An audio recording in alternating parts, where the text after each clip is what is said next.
1656. This is the oldest mosque in Maldives. It took 2 years to construct the mosque.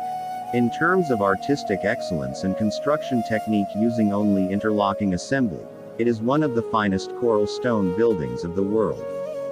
The mosque was built in 1648, during the reign of Ibrahim Iskandar I, 1648 to 1687.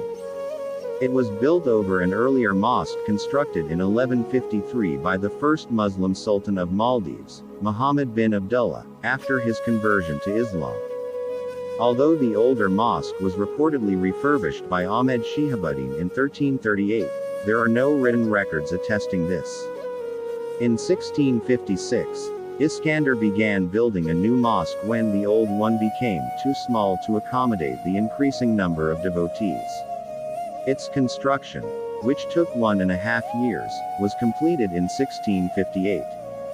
Built primarily of coral, the mosque originally had a thatched roof, common during the period. After his 1668 Hajj, Ibrahim I began building a minaret and a gate at the southern end of the mosque.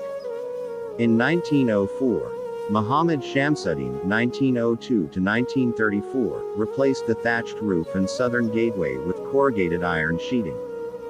Further renovations were made in 1963, converting the roof supports to teak wood and replacing the corrugated iron sheeting with aluminium.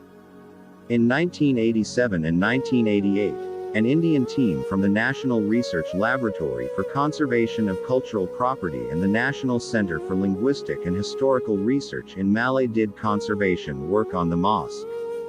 This is one of the historical landmarks in the capital city.